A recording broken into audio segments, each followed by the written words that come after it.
for being here, everyone, and for my panelists.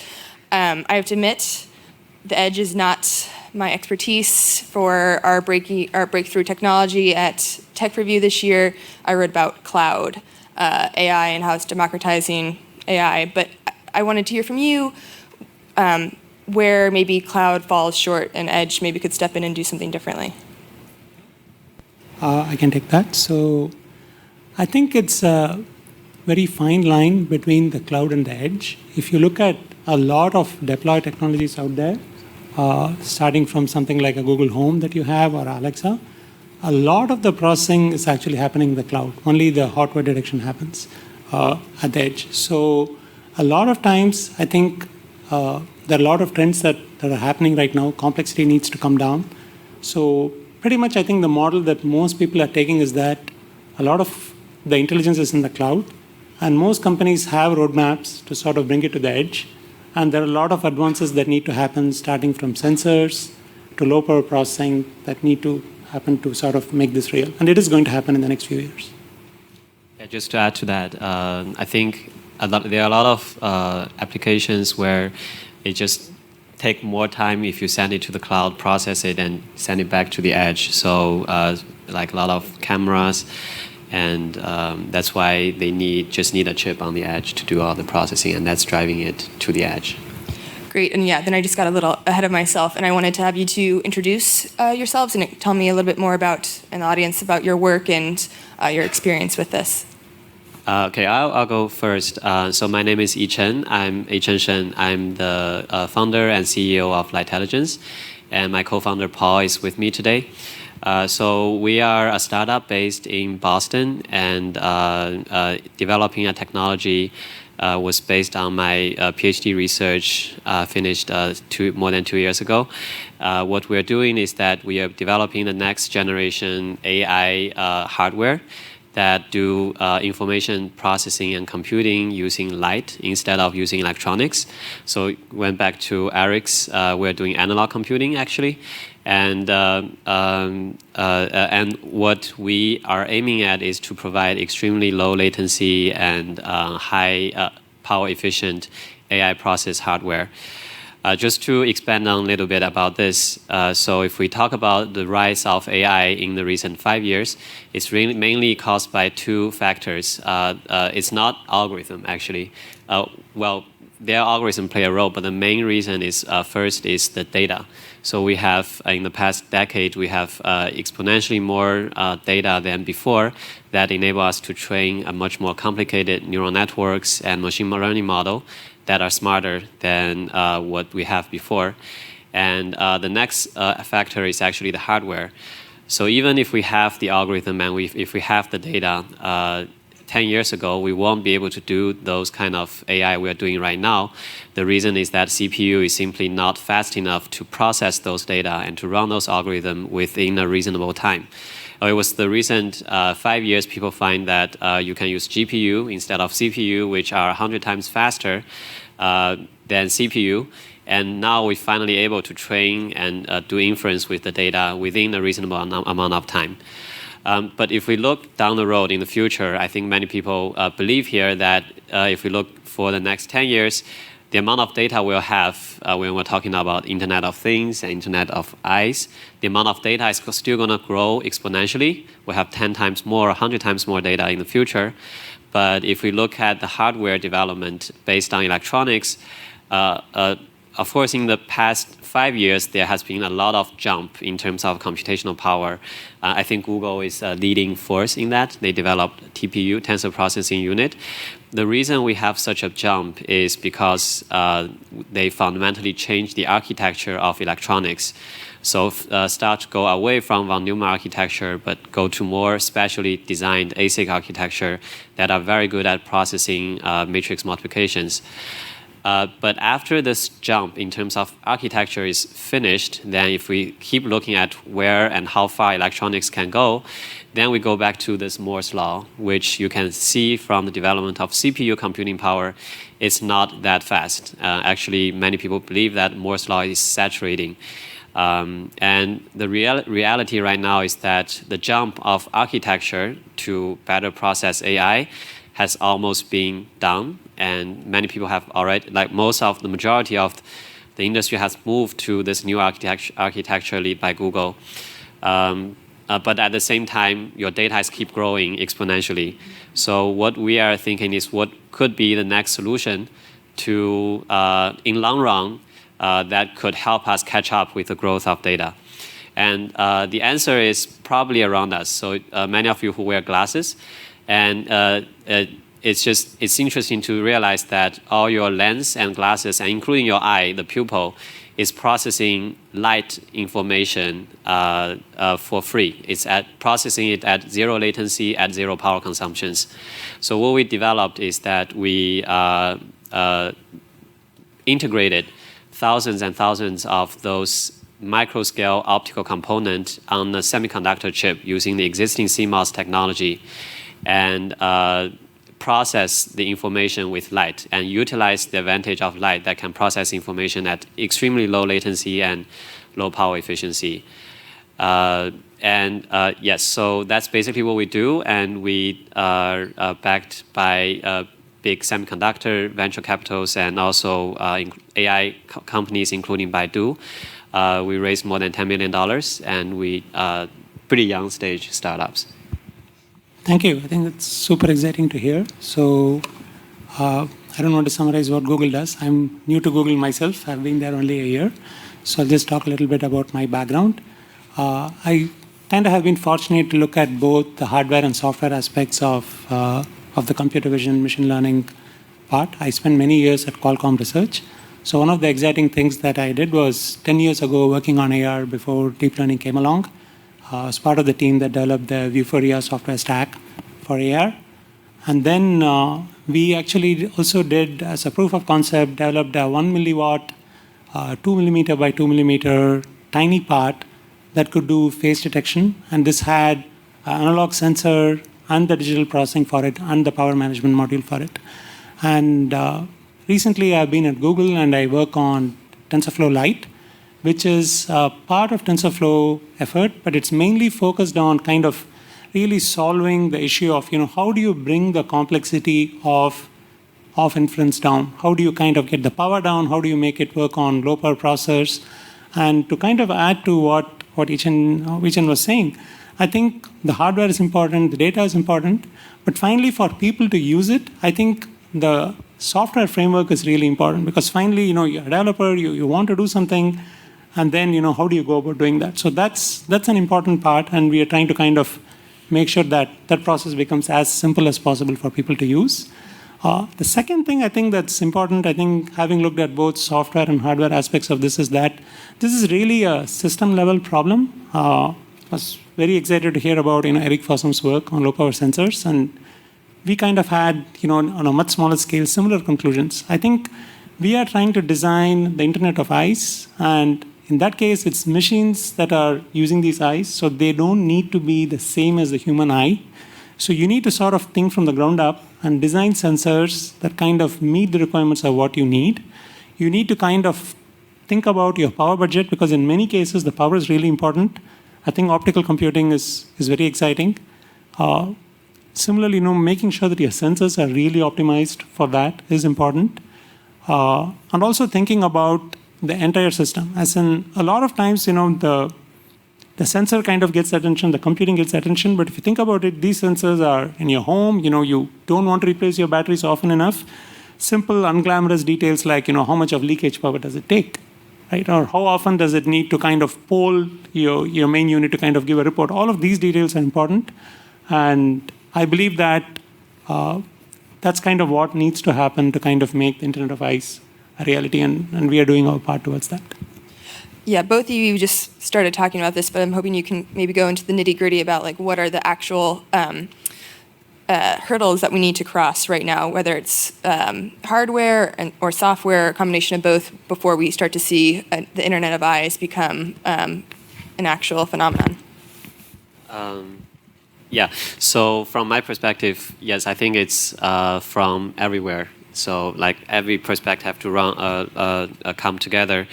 I think one of the main thing that I see is cost, and because like usually if you think about NVIDIA GPUs and those chips, they are extremely expensive. And as I mentioned, if you want to do meaningful computation, you need a specially designed chip in order to do machine learning on the edge. And there's a big effort on driving the cost of those chips down so that more and more people, especially in the developing countries where like more and more people are trying to how to develop chips that are cheap and that can be put it on every single cameras, for example, in the world. And the second thing is power consumption. Of course, it's also an issue if you want this to go over the entire many devices, then you want not each of them not taking that much power. I think in the end, there's also a mental feeling about people thinking about, okay, there are so many eyes looking at me, and what do I do with this privacy thing that it's actually, maybe we can expand on that a bit more later, is some countries think it's okay, some countries think it's not, and how to balance this. I think those are all very important points. And what's happening is that I think there is a lot of progress in solving all of those. So I think it's more a matter of time for these things to happen. Just to give you an example, I think recently at Google we showcased doing object detection on a Raspberry Pi. And we're kind of trying to seed the hobbyist community to start using it. We're releasing like open source software tools for people to do that.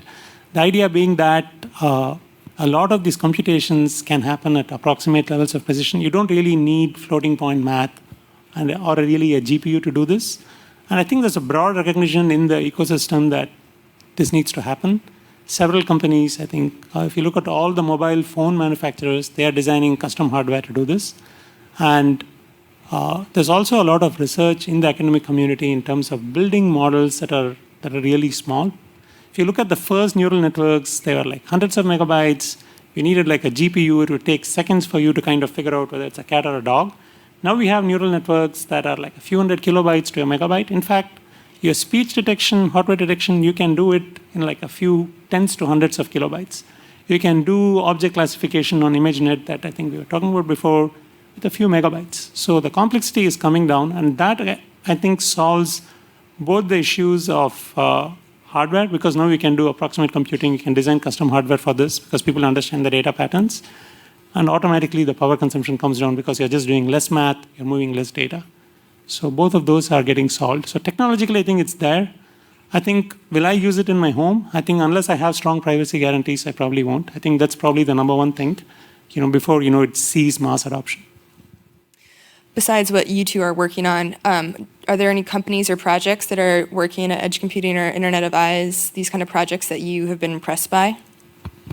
Yeah, so because I'm coming from China, so I would like to mention it here is that from my personal point of view, China is more advanced in this perspective in terms of Internet of Eyes, especially because of the privacy is not as an important issue there.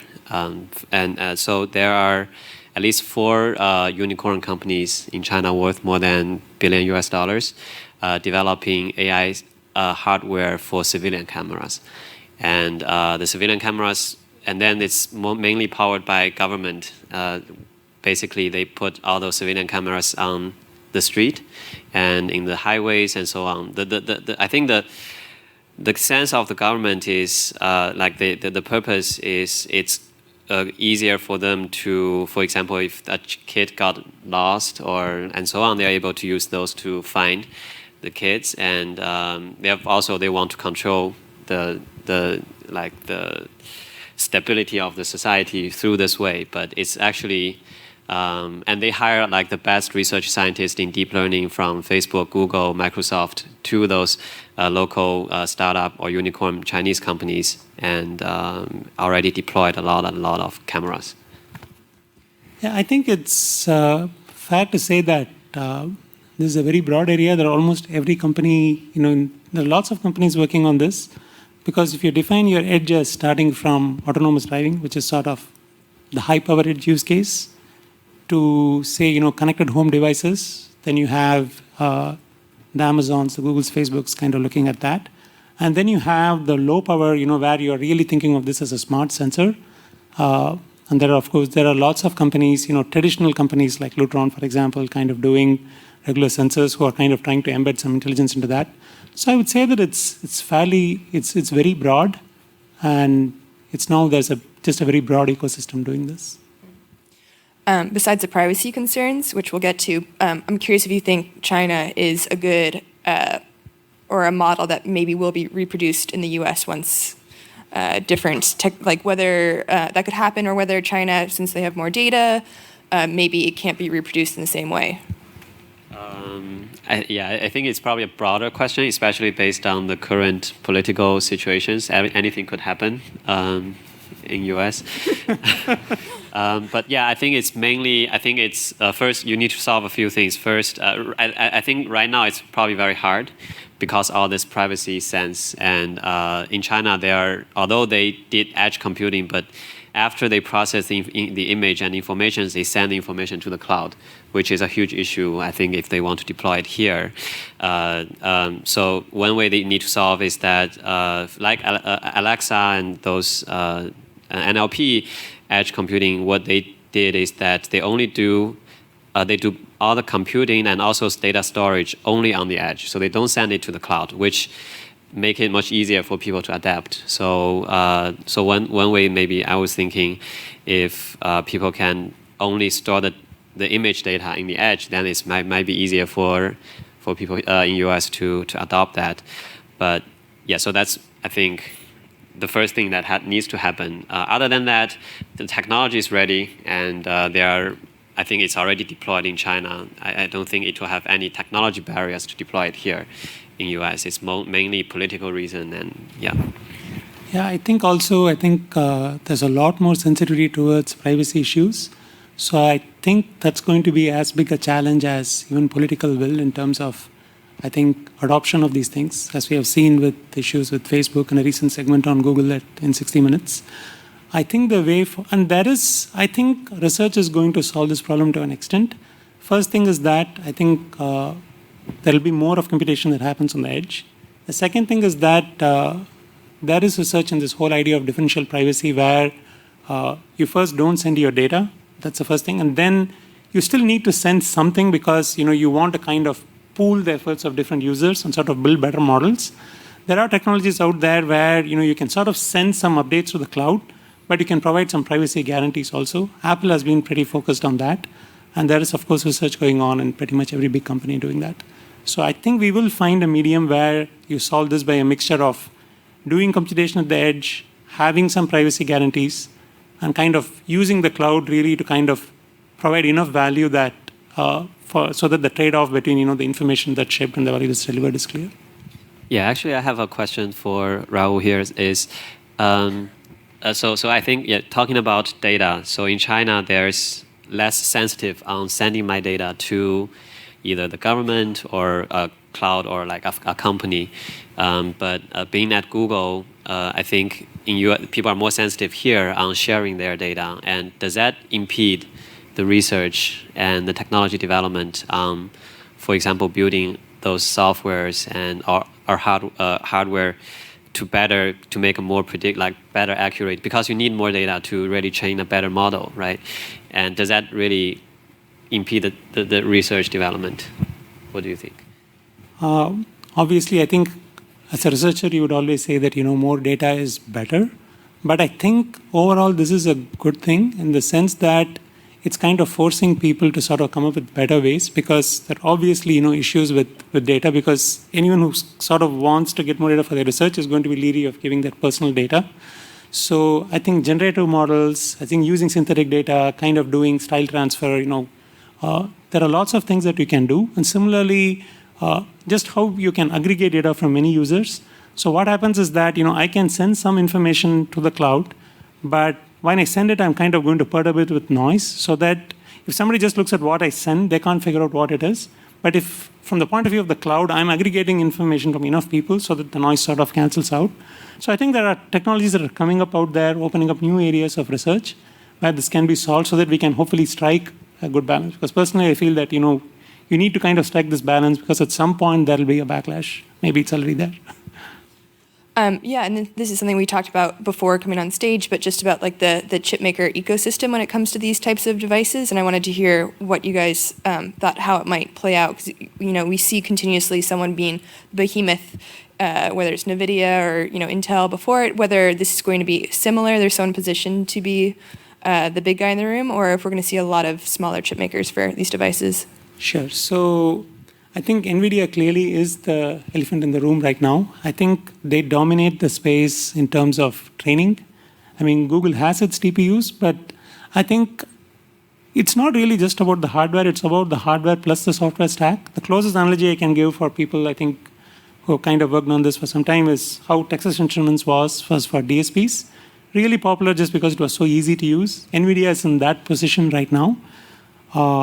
That said, I think there is scope for kind of others to kind of make an impact in the space. It primarily comes from, picking a specific application, kind of being strong in that.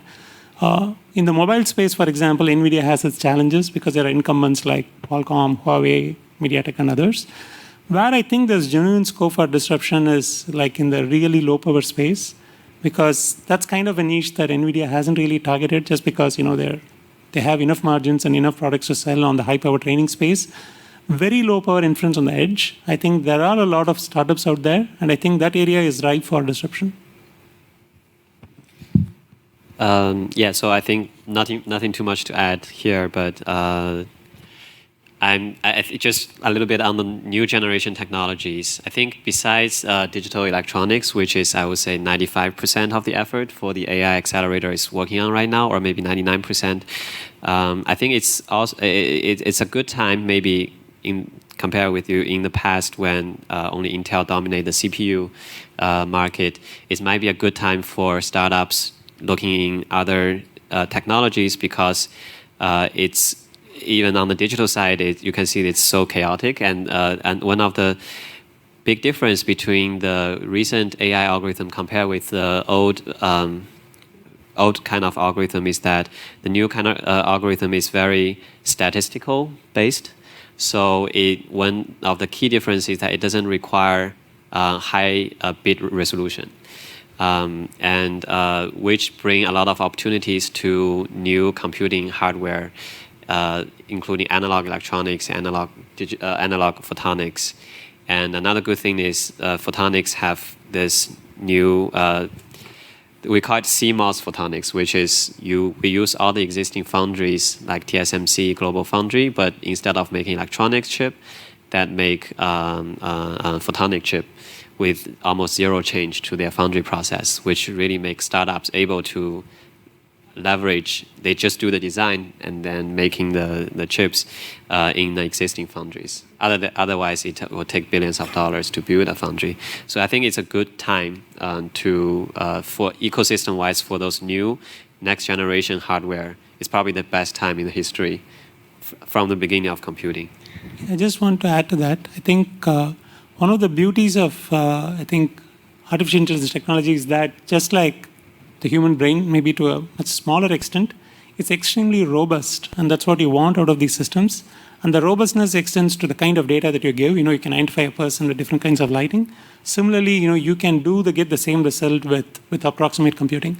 So at Google, my team, we look at how we can sort of reduce the precision. So how we can do this with just a few bits of precision. Ideally, do it with binary precision. What does this mean? It means that you can have approximate hardware, either analog computing or optical computing, because anything that's not traditional digital hardware by nature is more approximate. And we do see a lot of new companies in this space coming up, and there's definitely, I think, scope for disruption there. And then we're at a computer vision conference, but we talked briefly about how we can add to these Internet of Eyes or these devices, maybe sensors or other types of tools to make it really multimodal. And I was curious if you guys had examples of that or things that you'd like to see built in that space. I think the autonomous space is driving quite a bit of that, as we listened to excellent talk before. When you want to provide guarantees, just vision is not enough. So you need LiDAR and radar. And even for something more mundane, for example, in one of my projects at Qualcomm, we were trying to kind of do people detector. Is there someone in the room or not so that I can turn the light off? Problem is you need this to work at really low light because if somebody walks into a room, you kind of want your light to turn on. So now it means that you need something that uses passive infrared, or maybe you need to go to far infrared. So there's definitely scope. I think when we say eyes, we definitely mean more than the visible spectrum. So it may mean more than visible silicon to other sensors. And I think with the rise of assistants, I think audio is also becoming really important. And I think one other thing that I should mention is that a lot of focus on deep networks and even the early research has been on still images. But I think if you look at where the applications are, they are more with activities, and real world life happens as videos. And I think that's another area where there's a lot of scope for disruption again. I think starting from sensors, you want things like dynamic vision sensors where you're not shipping off, frames and frames of data. You want to kind of do as much as possible optimum right at the very beginning so that, you are kind of, every part of your chain is kind of doing the minimal thing that's needed, sort of like how the human brain works. You look at a whole scene, and then, there's probably the first part that says, this is what is relevant, and then you got to kind of zoom in on that. Yeah, I think it's almost there. It's about to happen because there's just so many applications and product there that require the edge computer vision chip, like all the robotics, drones, like self-cleaning robotics in everyone's household. Self-driving car, it's not there yet, but maybe down the road. And also mobile phones, like Apple already have the chip, and I think Huawei also is going to have one very soon. I think we're already. I think it's very very close to it getting to everywhere. And then this might be my last question before we open it up. So if you guys have questions, or if you don't, start to think of them. But I'm curious about how to protect these systems, these edge devices. We see examples of adversarial attacks, but then we also worry about hacking or spoofing. And I'm curious if the way we can protect these systems are different than how we're trying to do it for, not on edge, or if we're going to have to rethink how it's done. Mm-hmm. Yeah, so I think coming back to for example, adversarial attack, one of the current traditional people, like the way of to tackle it is mostly on the algorithm side. I think, for example, for adversarial attack, basically it comes down to how do you train a neural network that have more smooth landscape instead of like a very highly fluctuating landscape. I think in quantization, basically reducing the bit resolution definitely will help that, because a lower bit resolution neural network means it's also more robust to error and perturbation. And I think on the hardware side, I'm not sure what is the maybe just make the hardware more secure and the model more secure. Yeah, I think two questions here. I think for security, I think it's more a system level challenge. I think you need to have security guarantees, just like you have a secure zone in phones for storing your credit card information and personal ID information. You need to have a trusted zone in your hardware. And similarly, your software needs to give security guarantees. I think that's the security part of it. I think adversarial attacks are more, I think right now, if you look at the theory of it, it's more like whack-a-mole, in the sense that you kind of remove one adversarial attack, and then usually the same paper says, here is a different way to kind of have a different one. But I think the problem might be overblown from the point of view of, edge device in your home, because a lot of this is more about, am I thinking of a cat or a dog or an apple versus an orange? But you are in a home, you are getting a video stream, you have multiple modes. So if you do something smart in terms of fusing information from several sensors, things should be possible. Just to give you an example, kind of Apple rolled out this thing of face identification. And it's kind of a simple thing. If you had it just based on an image, you could just show a photo of a person and you could fool it. But they were looking for depth, so that sort of makes it harder. And there are techniques in literature where you can actually look for the heartbeat, for example. That makes it even harder to spoof. So I think multimodal sensors will go a long way, along with research in the area towards getting robustness to adversarial attacks. Great. Okay. Does anyone have any questions they'd like to ask? I wonder, I noticed myself actually in terms of people being critical of like edge computing in terms of privacy, I wonder, like, what are your thoughts on, there's one perspective where, like, these new creepy sensors are spying on me, and then I guess you could compare that to, like, fire detectors as well, like smoke alarms. There's this fear of the unknown, and people could say, like, why am I having this, like, creepy radiation device in my house? Well, like, if it can detect a fire, then there are many legal scenarios where you're obliged to have one because it's so useful. And so I guess, like, what if you could have, like, a low-power AI sensor in your home, for instance, to detect, like, this person's being irrational? So then it would be like, this is so useful to the government, to society. People would sort of be obliged to accept this new technology instead of having this option of saying, that's creepy, I don't want it. So I can take that. So I think as long as you can provide, I think, good privacy guarantees, if you can say that I have this product in my house, but I have a guarantee that there are no images that are being uploaded to the cloud, I think people might be open to that. Second thing is that if the value proposition is clear, it's like use the smart thermostat or use this sensing device in every room and save $50 off your monthly electricity bill. I think then people will be open to doing that. I think analyzing human behavior, I think, is a very tricky thing. So I don't know if that particular use case is possible. But I think overall, if the value proposition and privacy guarantees are there, I do see people kind of adopting more of these devices. And I think more and more computation happening at the edge will kind of give that value proposition to end users. Yeah, just one point to add is I think it may mainly one thing need to happen is the company or whoever that's providing the hardware needs to have a good public trust or have a public image. For example, many of you are probably using Alexa, and how many of you are worried that I'm getting spied but you're still using Alexa because they tell everyone, okay, we don't use your data, all the data is stored on the edge, we never take your data. So it's mainly about the trust to the one providing the hardware.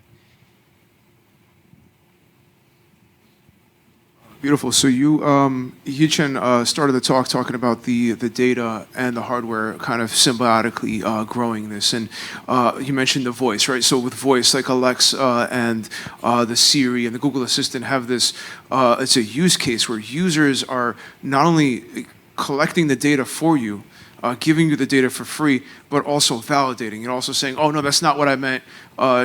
Give me something else.